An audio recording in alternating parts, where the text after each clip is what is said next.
South के लोग कहते हैं कि नॉर्थ वाले हमारा टैक्स मनी खाते हैं। So we don't want to live like second-grade citizens in Delhi, paying taxes and saluting Delhi. It's like throwing money down a well. और पिछले कुछ सालों में ये नॉर्थ वर्सेस साउथ का डिबेट इतना बढ़ चुका है कि लोग ऑनलाइन एक दूसरे को देशद्रोही, पैरासाइट और लूटर्स कह के बुलाने लगे हैं।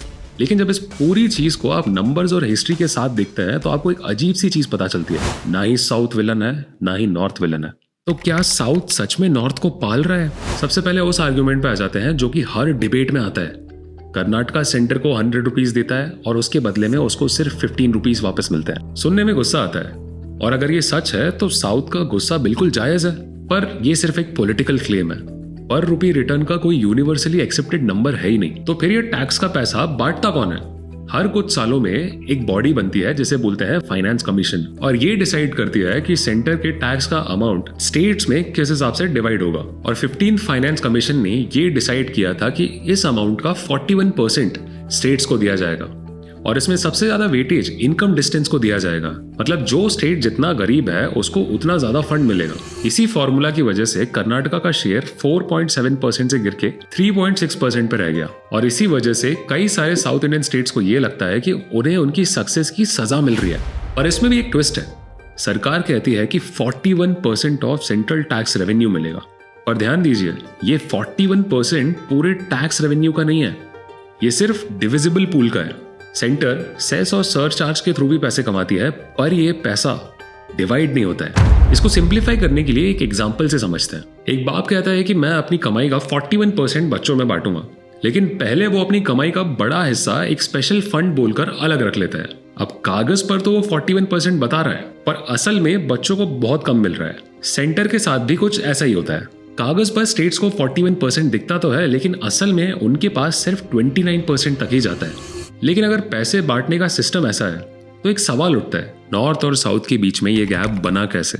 तो इसके जवाब के लिए हमें 200 साल पहले जाना होगा। जब अंग्रेज आए उन्होंने पूरे इंडिया में अलग अलग लैंड रेवेन्यू सिस्टम्स लगाए। साउथ के बड़े हिस्से में राइट वारी सिस्टम था जहां पे किसान सीधे स्टेट को टैक्स देता था, लेकिन बंगाल, बिहार और ईस्टर्न यूपी के बड़े हिस्से में जमींदारी सिस्टम लगाया गया। 1793 के परमानेंट सेटलमेंट में किसान और स्टेट के बीच में एक जमींदार बैठा दिया और टैक्स को फिक्स कर दिया गया। पर जमींदार किसान को कितना भी निचोड़ सकता था, पर उसे स्टेट को एक फिक्स टैक्स देना था, और जमींदार ने इस सिस्टम को एक्सप्लॉइट भी किया। और जमींदार्स को एजुकेशन और लैंड इंप्रूवमेंट में कोई इंटरेस्ट नहीं था, और इसी की वजह से खेल बदला। इकोनॉमिस्ट जैसे बनर्जी और अय्यर की स्टडी बताती है कि जिन इलाकों में जमींदारी सिस्टम था उन इलाकों में आज भी स्कूल्स कम है, हेल्थ कमजोर है और एग्रीकल्चर पिछड़ा हुआ है।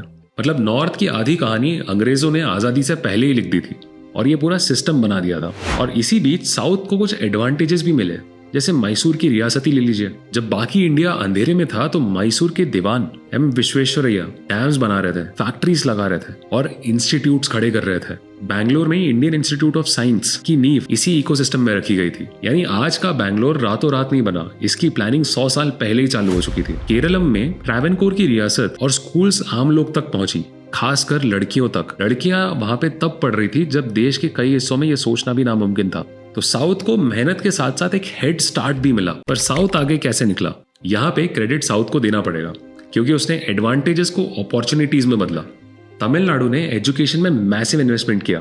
कामराज के रिफॉर्म्स और बाद में मिड डे मील स्कीम ने स्कूल की अटेंडेंस को काफी बढ़ा दिया। एक पूरी जनरेशन स्कूल जाने लगी जस्ट बिकॉज उन्हें यह लगता था कि उन्हें एक टाइम का खाना मिलेगा। और वही जनरेशन आगे जाके इंजीनियर, डॉक्टर और एंटरप्रेन्योर्स बनी। मद्रास प्रेसिडेंसी ने रिजर्वेशन और सोशल मोबिलिटी पे भी काफी पहले से काम करना स्टार्ट कर दिया था, जिसने एजुकेशन और जॉब्स को ज्यादा लोगों तक पहुंचाया।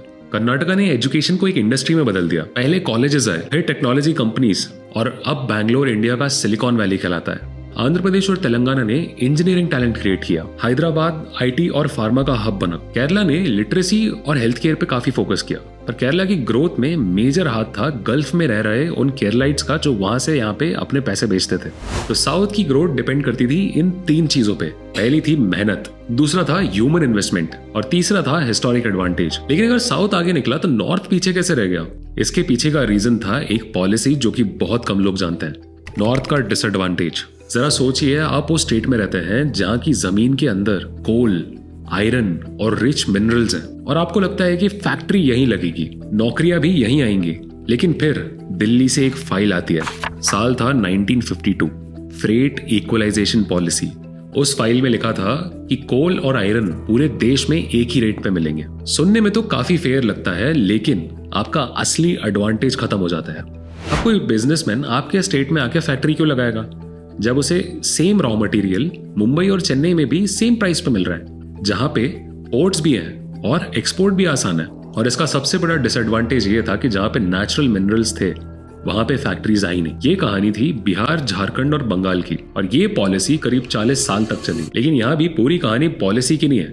जब भी हम नॉर्थ इंडियन स्टेट्स की बात करते हैं तो हम पूरे नॉर्थ को एक साथ मिलाकर एक बास्केट में डाल देते हैं, और ये गलत है, क्योंकि पंजाब और हरियाणा को देखिए। ग्रीन रेवोल्यूशन के बाद पंजाब डेकेड्स तक इंडिया का सबसे अमीर स्टेट रहा था, और आज भी नॉर्थ इंडियन स्टेट्स की प्रॉब्लम सिर्फ हिस्ट्री नहीं है, ये है गवर्नेंस और करप्शन। और कई नॉर्थ इंडियन स्टेट्स अब ऐसे भी हैं जो काफी तेजी से डेवलपमेंट कर रहे हैं। पैसा ही सब कुछ नहीं होता, पावर भी इंपॉर्टेंट है। एक बिल्डिंग सोसाइटी इमेजिन करिए जहां पे 100 फ्लैट्स हैं और हर फ्लैट का एक वोट। कुछ फ्लैट्स में 2 लोग रहते हैं और कुछ फ्लैट्स में 10 लोग, लेकिन वोट सबका एक ही है। आज इंडिया में भी ऐसा ही कुछ हाल हो रहा है। 1971 में लोकसभा सीट्स को 1971 की पॉपुलेशन के हिसाब से फ्रीज कर दिया गया था। उसके बाद साउथ इंडियन स्टेट्स ने अपनी पॉपुलेशन कंट्रोल करी, पर नॉर्थ इंडियंस की पॉपुलेशन तेजी से बढ़ती रही। साउथ का डर सिंपल है, अगर कल सीट्स नई पॉपुलेशन के हिसाब से बनती गई तो नॉर्थ की पॉलिटिकल पावर बढ़ सकती है और साउथ को लगेगा कि उसे अपनी तरक्की की सजा मिल रही है। इसी को डीलिमिटेशन का डिबेट कहते हैं। कुछ महीने पहले इसी से रिलेटेड एक बिल पास करने की कोशिश करी गई, पर वो सक्सेसफुल नहीं रही, और आने वाले सालों में ये डीलिमिटेशन डिबेट टैक्स डिबेट से काफी बड़ा होगा। अब आते हैं एक सबसे इंपॉर्टेंट पार्ट पे, क्या साउथ नॉर्थ पे डिपेंडेंट है? ये बात पूरी डिबेट का रंग बदल सकती है। साउथ ने पॉपुलेशन तो कंट्रोल कर ली, पर उसका एक साइड इफेक्ट भी है। साउथ बूढ़ा हो रहा है, वहां जवान लोग कम पढ़ने लगेंगे, और नॉर्थ में खासकर यूपी और बिहार में इंडिया की सबसे जवान पॉपुलेशन है। अब आप नतीजा देखिए, साउथ के पास पैसा और जॉब्स है और नॉर्थ के पास एक लेबर इंफ्रास्ट्रक्चर। केरला, तमिलनाडु और कर्नाटका की फैक्ट्रीज, होटल्स और कंस्ट्रक्शन साइट्स आज बिहार, यूपी, ओडिशा और बंगाल से आए वर्कर्स पे चलती है। इसका मतलब समझिए आप, साउथ का पैसा नॉर्थ के हाथों से बनता है और नॉर्थ के लोग साउथ की कमाई में एक इंपॉर्टेंट रोल प्ले करते हैं। जिसे आप नॉर्थ वर्सेस साउथ की लड़ाई समझ रहे थे, ये दोनों ऑलरेडी अपनी हार्मनी में हैं। वो असल में नॉर्थ प्लस साउथ है और ये दोनों एक दूसरे के ऊपर डिपेंडेंट है। साउथ की अमीरी में उनकी मेहनत और कुछ हिस्टोरिकल एडवांटेजेस थे। नॉर्थ की गरीबी में पॉलिसी फेलियर तो एक पार्ट था, पर मेजर पार्ट गवर्नेंस और करप्शन था। लेकिन नॉर्थ और साउथ कभी दुश्मन नहीं थे। साउथ का एक सिंपल सा सवाल है, जो भी पैसा नॉर्थ में जाता है उससे कितना डेवलपमेंट होता है, इसकी जिम्मेदारी कौन लेता है, और कोई गड़बड़ होने पे अकाउंटेबल हम कैसे ठहराएं? और जब तक नॉर्थ वर्सेस साउथ के कॉमन लोग लड़ते रहेंगे, ये सवाल कोई नहीं पूछेगा। तो कमेंट में बताएं कि आपके हिसाब से प्रॉब्लम क्या है, नॉर्थ वर्सेस साउथ या अकाउंटेबिलिटी वर्सेस पॉलिटिक्स।